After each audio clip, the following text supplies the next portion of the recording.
우리 함께 같이 읽겠습니다. 맏아들은 밭에 있다가 돌아와 집에 가까이 왔을 때 풍악과 춤추는 소리를 듣고 한 종을 불러 이 무슨 일인가 물은데 대답하되 당신의 동생이 돌아왔음에 당신의 아버지가 건강한 그를 다시 맞아들이게 됨으로 인하여 살진 송아지를 잡았나이다 하니 그가 노하여 들어가고자 하지 아니하거늘 아버지가 나와서 권한대 아버지께 대답하여 이르되 내가 여러 해 아버지를 섬겨 명을 어김이 없거늘 내게는 염소 새끼라도 주어 나와 내 벗으로 즐기게 하신 일이 없더니 아버지의 살림을 장녀들과 함께 삼켜버린 이 아들이 돌아오매 이를 위하여 살진 송아지를 잡으셨나이다.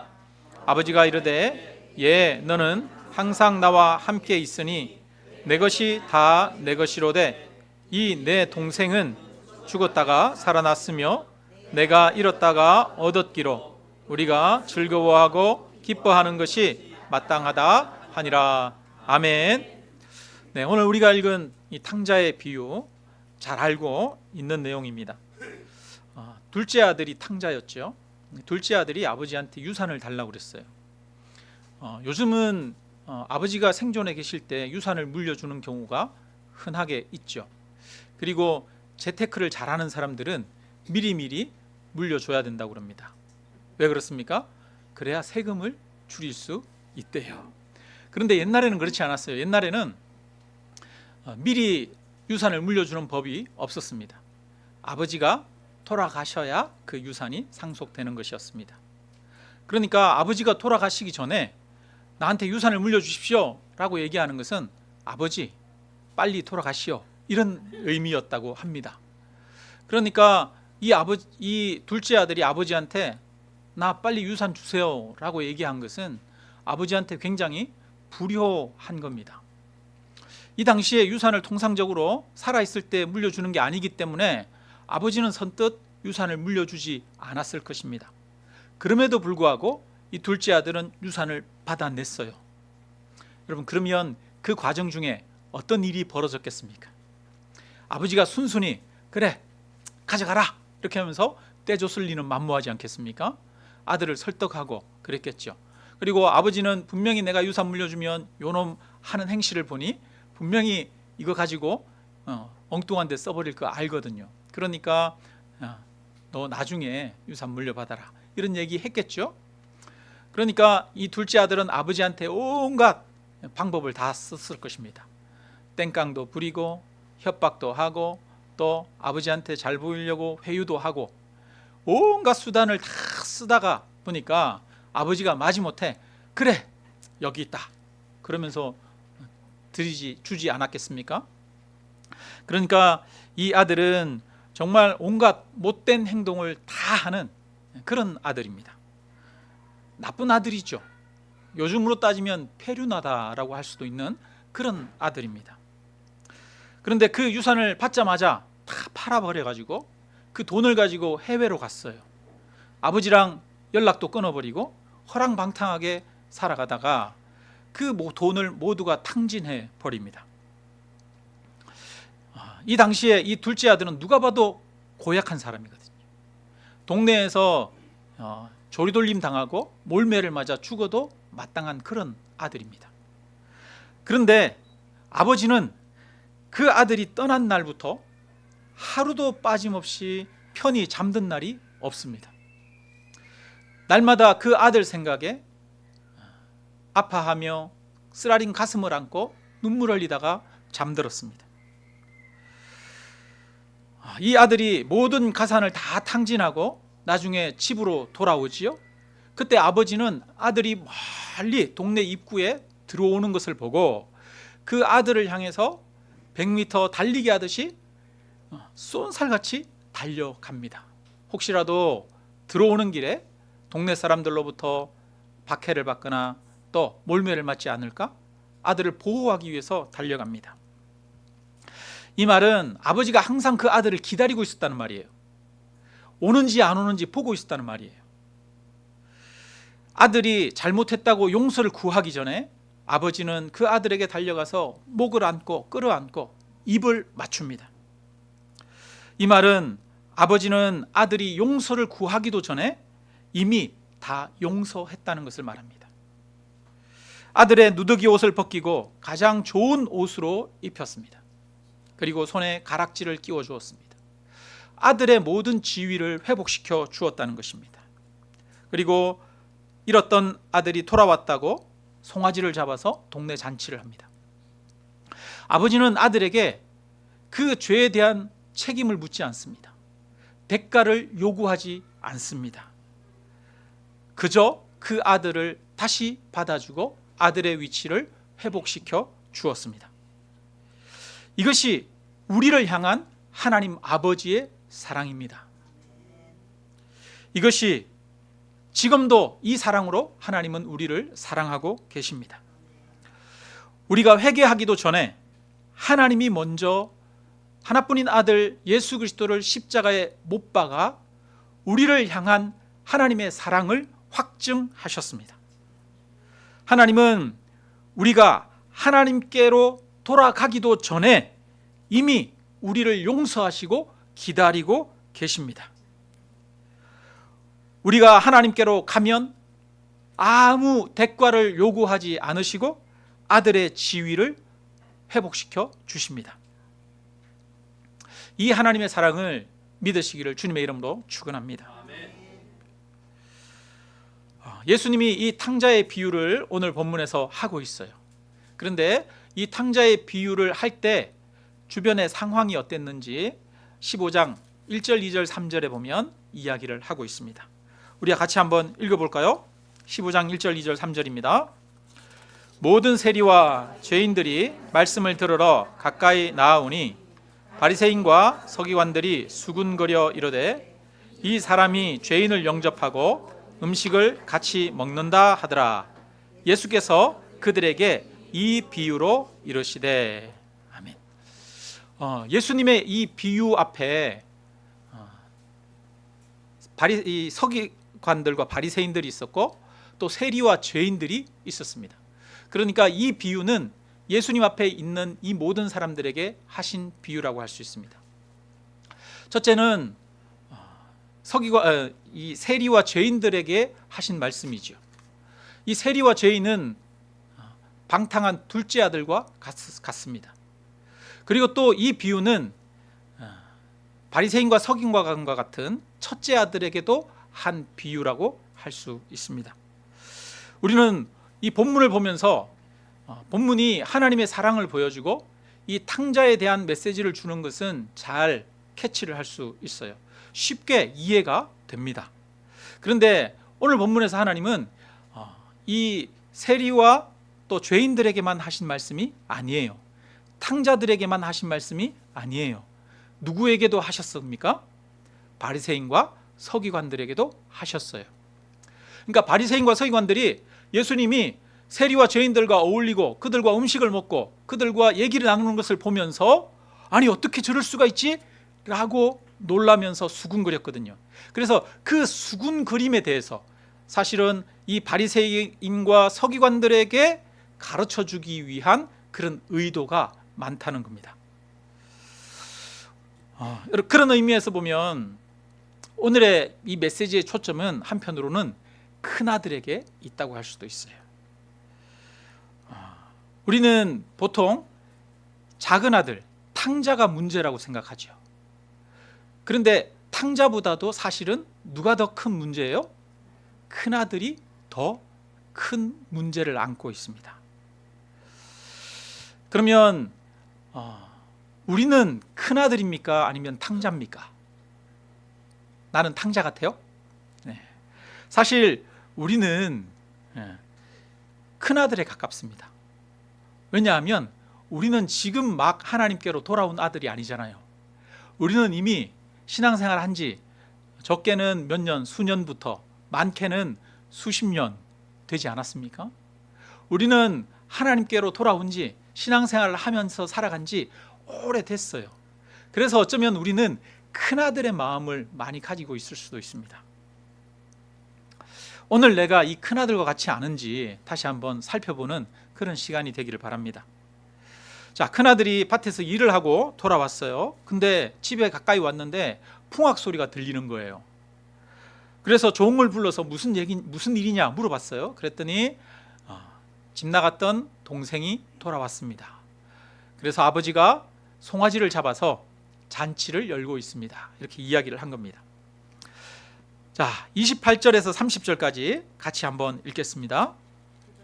그가 노하여 들어가고자 하지 아니하거늘 아버지가 나와서 권한대 아버지께 대답하여 이르되 내가 여러 해 아버지를 섬겨 명을 어김이 없거늘 내게는 염소 새끼라도 주어 나와 내 벗으로 즐기게 하신 일이 없더니 아버지의 살림을 창녀들과 함께 삼켜버린 이 아들이 돌아오매 이를 위하여 살진 송아지를 잡으셨나이다.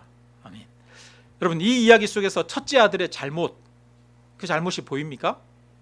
첫째 아들의 잘못은 무엇입니까? 동생이 돌아온 것을 보고 전혀 기뻐하지 않아요. 동생이 돌아온 것을 보고 화를 냅니다. 여러분, 한편으로 좀 이해가 되는 면이 있어요.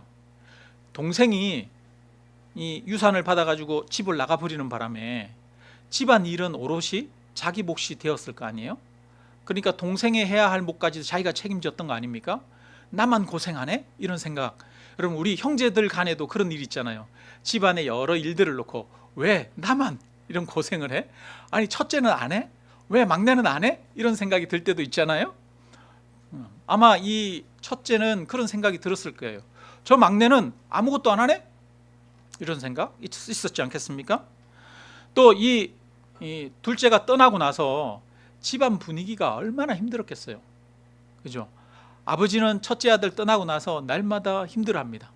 집안에 아들이 둘이 있다가 하나가 없으니까 집안이 텅 빈 것 같기도 하고 그렇습니다. 집안 분위기 자체가 아주 침울해졌겠죠. 그러니까 이 형의 마음에는 동생을 비난하는 마음이 많았어요. 그래서 이렇게 말합니다. 아버지의 살림을 창녀들과 함께 삼켜버린 이 아들이 돌아오매, 이렇게 말합니다. 그는 동생을 걱정하지 않아요. 동생을 사랑하지 않아요. 동생이 돌아온 것을 기뻐하지 않습니다. 오히려 동생을 비난합니다. 잘못했다고 그 잘못을 지적하고 있어요. 여러분, 바리새인들은 세리와 죄인들을 사랑했습니까? 바리새인들은 세리와 죄인들을 사랑하지 않았어요. 불쌍히 여기지도 않았습니다. 그들을 안타까워하지 않습니다. 예수님이 세리와 죄인들과 함께 있는 것을 보고 어떻게 저럴 수 있지? 세리와 죄인들과 함께 하다니, 예수님도 죄인 아니야? 그렇게 생각했죠. 혹시 우리는 어떻습니까? 우리는 타인의 허물과 잘못을 보면, 허랑방탕하게 살아가는 사람을 보면 그 사람을 향해서 비난을 하는 사람입니까? 아니면 긍휼히 여기고 불쌍히 여기는 사람입니까? 어떤 잘못을 하는 사람 보면, 야, 정말 저 사람 저 잘못 저렇게 살아가는 거 정말 힘들겠다. 저 사람 저렇게 죄를 짓고 살아가는 거 참 불쌍하다. 이런 생각합니까? 어떻게 저럴 수가 있어? 저런 나쁜 놈이 있나? 이렇게 말합니까? 저는 어떻게 저럴 수가 있어? 저런 나쁜 놈이 있나?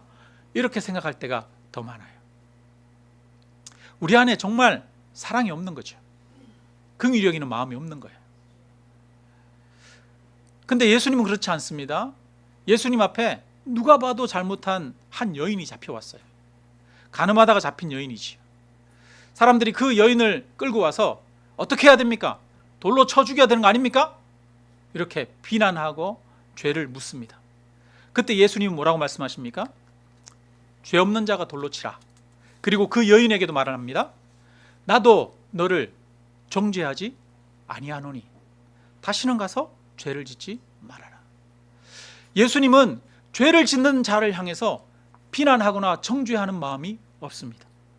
예수님은 죄를 짓는 사람을 향해서 안타까워하십니다. 죄를 짓는 사람을 향해서 긍휼히 여기고 불쌍히 여깁니다. 여러분, 우리는 어떻습니까? 나한테 어떤 잘못하는 사람을 향해서 비난을 합니까? 아니면 긍휼히 여기고 불쌍히 여깁니까? 그죠? 불쌍히 여기지 않죠. 긍휼히 여기지 않죠. 그러니까 우리 안에는 사랑이 없어요. 우리 안에는 바리새인과 서기관과 같은 그런 마음이 정말 많아요.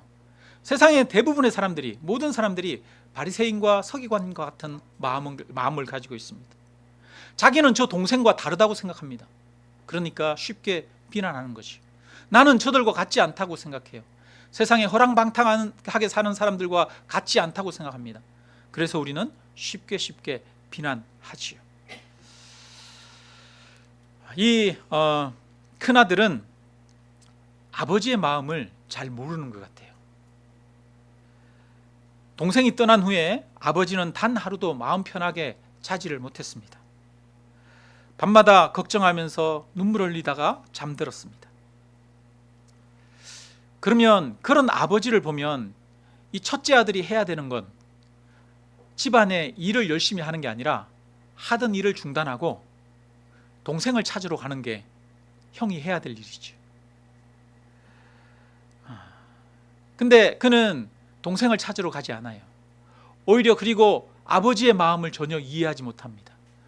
돌아온 동생을 맞아주는, 그리고 그를 다시 아들로 회복시켜주는 그 아버지의 마음을 전혀 몰라요. 그래서 오히려 막 비난만 하고 있어요. 저도 이럴 때가 좀 있어요. 교회에서 성도님들 사이에 어떤 일들이 벌어져요. 어떤 사람이 뭔가 잘못했어요. 분명히 잘못한 일이 있어요. 그러면 이것을 겪은 상대방은 어떻게 합니까? 이 사람이 잘못했다고 막 비난을 해요. 관계가 틀어져요. 멀어져요. 이것을 보는 목회자인 저는 어떤 생각이 들까요? 그래, 너 잘못했네, 이 생각 들까요? 이 사람이 잘못한 것도 보이고 또 이 사람의 허물도 보여요. 이 사람의 허물은 뭡니까? 이 사람을 사랑하지 않는 거예요. 그 마음에 사랑이 없는 거예요. 용서하지 않는 거예요. 예수 그리스도의 마음이 없는 거예요. 여전히 비난하는 거예요. 하나님의 은혜가 없어요. 그래서 저는 그런 생각이 합니다. 그래, 너 참 불쌍하다. 그렇게 실수하고 사냐? 좀 성격이 왜 그러냐? 좀 안 그랬으면 좋겠다. 이런 마음이 있어요. 그러면서 한편으로 이 사람을 향해서도 드는 마음은, 참 너는 하나님의 마음이 당신 안에는 없구나. 긍휼의 마음이 없구나. 비난과 정죄의 삶을 살아가는구나. 당신도 하나님의 은혜를 깊이 알지 못하는구나. 그러니 당신도 얼마나 힘들겠냐. 이런 마음이 생겨요. 우리가 그렇죠. 우리가 타인을 비난하느라고 사실은 하나님의 은혜와 하나님의 값없이 베푸시는 그 깊은 사랑을 알지를 잘 못합니다. 우리가 신앙생활을 한다는 것은 사실은 하나님 아버지를 아는 거예요. 힘써 하나님을 알아야 합니다. 하나님과 친밀함을 나누는 것이 신앙생활의 참된 축복입니다. 천국이 어떤 곳입니까? 천국은 하나님과 영원히 함께 교제하며 친밀함을 나누는 것이 천국입니다. 에덴 동산은 여호와의 동산입니다. 아담과 하와가 타락하기 전에는 에덴 동산에서 하나님과 친밀하게 언제든 교제했습니다. 그런데 아담과 하와가 타락하고 나서 아담이 하나님을 피하여 숨습니다. 하나님이 아담아 어디 있느냐 찾을 때 아담이 내가 두려워하여 숨었나이다 라고 말합니다. 그러니까 인간의 비극은 무엇이냐? 하나님을 피하는 것입니다. 인간의 비극은 하나님을 가까이 하지 않는 것입니다. 하나님의 사랑을 잘 모르는 것이 인간의 비극입니다. 천국은 어디냐? 천국은 하나님을 잘 아는 곳입니다. 천국은 하나님과 친밀함을 나누는 것입니다. 무엇이 진정한 복입니까? 가정에서 자녀에게 진정한 복은 뭐 돈이 많고 가진 것이 많아서 복이 아니라, 자녀에게 진정한 복은 부모님과 친밀한 겁니다. 그런데 바리새인과 서기관들은 성경은 줄줄 외웠어요. 하나님의 말씀에 대해서 잘 안다고 생각했습니다. 그런데 정작 하나님의 사랑에 대해서는 알지 못해요. 죄인을 향해서 애통하시며 아파하시는 하나님의 마음을 알지 못합니다. 그리고 그 사랑 안에 거하지 않습니다. 우리는 어떻습니까? 우리는 하나님의 사랑에 대해서 잘 알고 있습니까? 물론 우리는 성경을 많이 얘기 들어서 하나님이 날 사랑하신다는 얘기를 잘 알고 있습니다. 그런데 머리로 아는 것이 아니라 그 사랑이 가슴으로 느껴지고 알아집니까? 지금도 하나님의 사랑을 생각하면 내 마음에 감격이 되고 눈물이 나고 기쁨이 되고 있습니까? 하나님과 친밀함을 나누는 것, 하나님과 그 사랑의 교제 안에 머무는 것이 우리에게 필요합니다. 한때 내가 하나님의 사랑을 느꼈던 것으로 충분하지 않아요. 우리는 날마다 하나님의 사랑 안에 머물러야 합니다. 하나님의 사랑 안에 머무르지 않으면, 그 사랑 안에 내가 거하지 않으면 내 마음이 큰아들처럼 돼요. 사람의 행위를 보고 평가하고 판단하고 비난하는 사람이 됩니다. 그리고 큰아들의 또 다른 잘못은 자기가 어떤 복을 받았는지를 모른다는 거예요. 그리고 어떻게, 왜 그 복을 받았는지도 모른다는 거예요. 우리 29절을 우리 한번 같이 읽어봅시다. 29절. 아버지께 대답하여 이르되 내가 여러 해 아버지를 섬겨 명을 어김이 없거늘 내게는 염소 새끼라도 주어 나와 내 벗으로 즐기게 하신 일이 없더니. 네. 여기 보니까요, 자기는 아버지를 열심히 섬겼는데 염소 새끼 하나도 주지 않았다 그래 말이에요. 아버지에 대해서 아버지는 나한테 너무 인색합니다 이렇게 말하고 있는 거예요. 또 한편으로 이 말은 내가 아버지 집에서 열심히 섬겼습니다.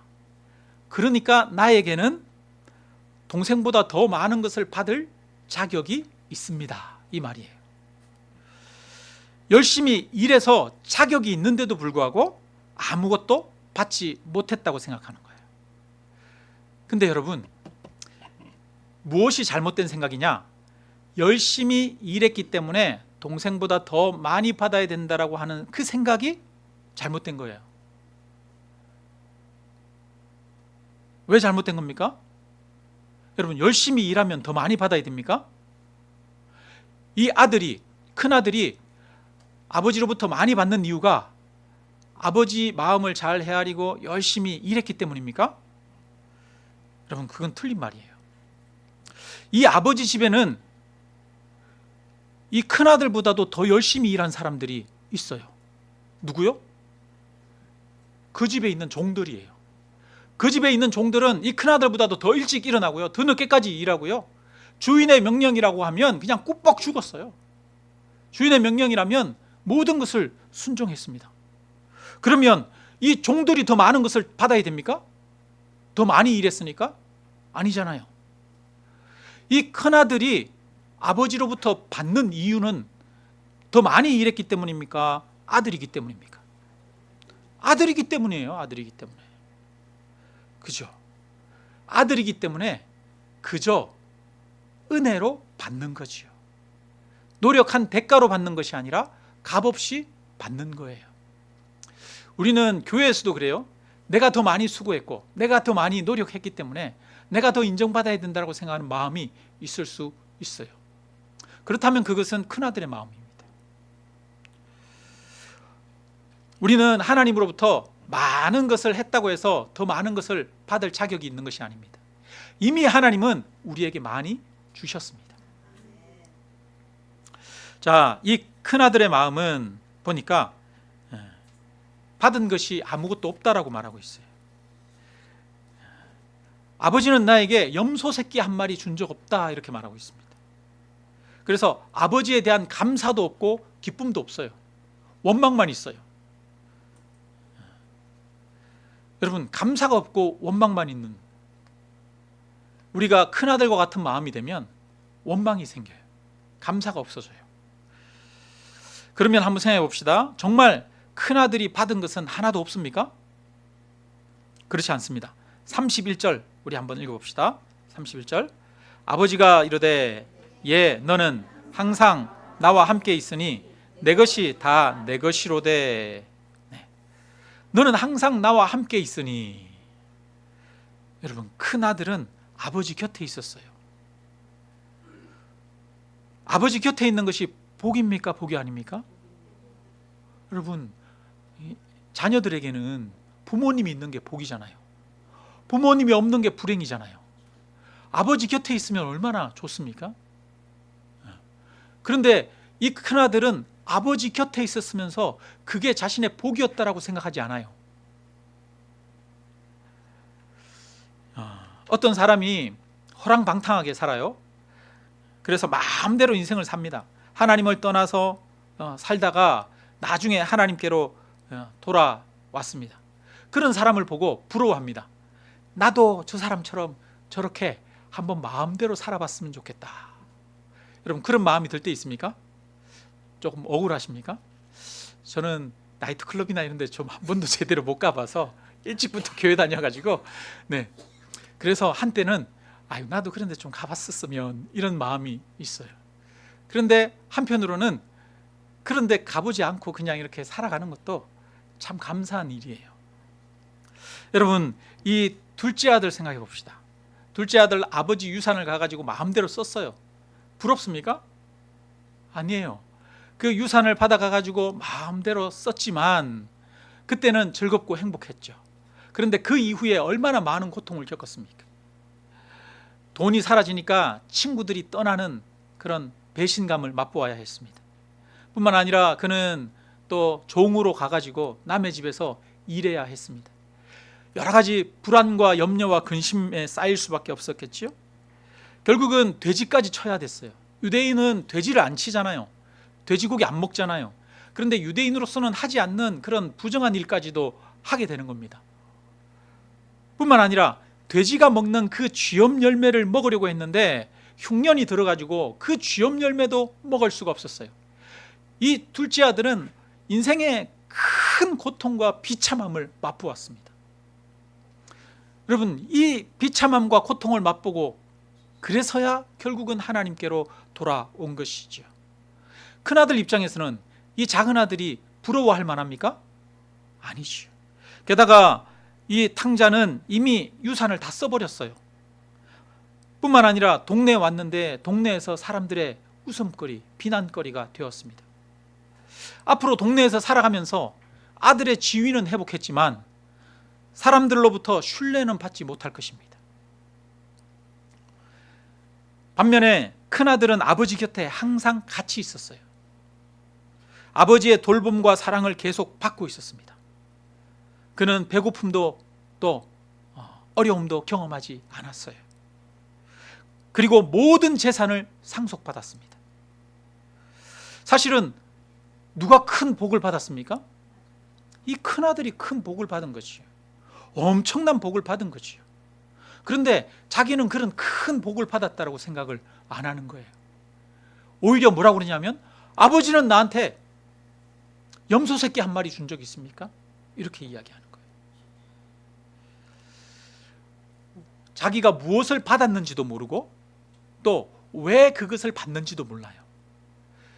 자기는 받은 것이 없다고 생각하고 자기의 노력의 대가로 받아야 하는데 노력의 대가만큼 받지 못했다고 생각해요.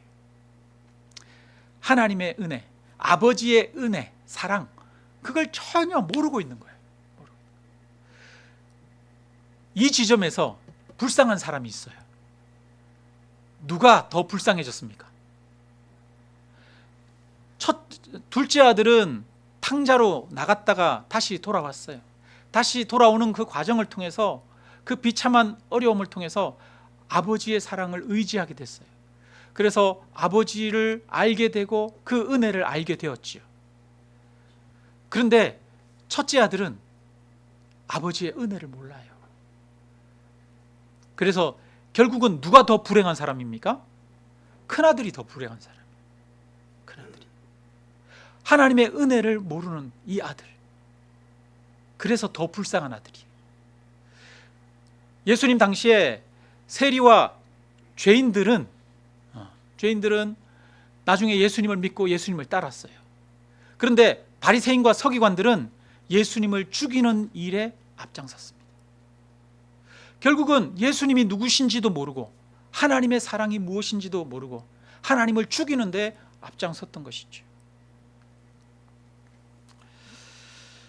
우리가 하나님을 떠나 살다가 하나님께로 돌아가는 것도 좋지만 그보다 더 좋은 것은 하나님과 항상 함께 살아가는 것입니다. 신앙 안에서 하나님과 살아가는 것이 복입니다. 교회 안에서 함께 섬기면서 살아가는 것이 복입니다.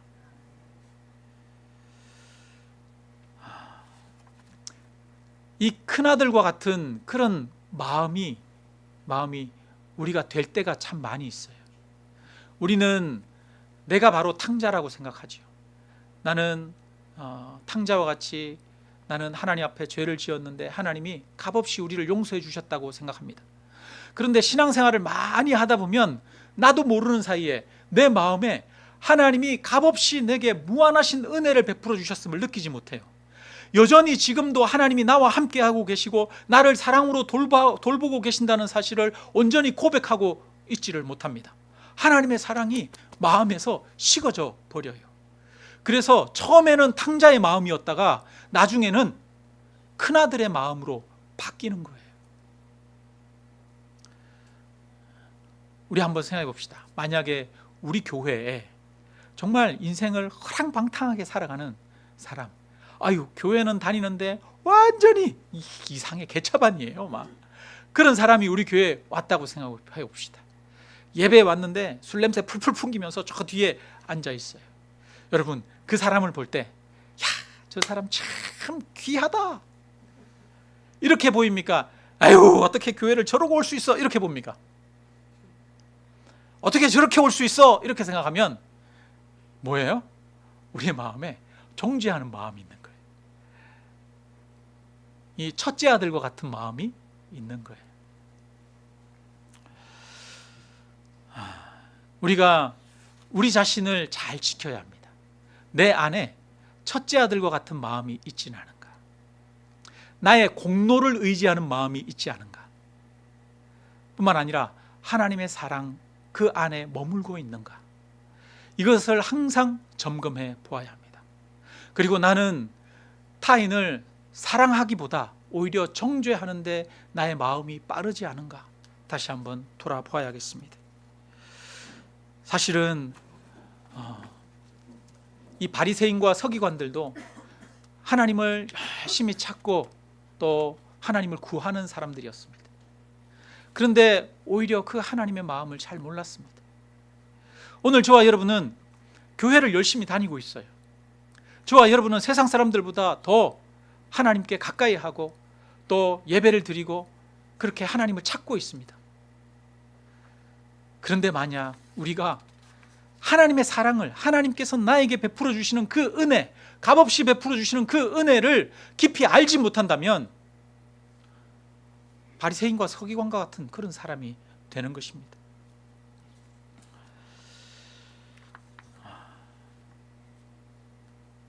말씀을 마칩니다.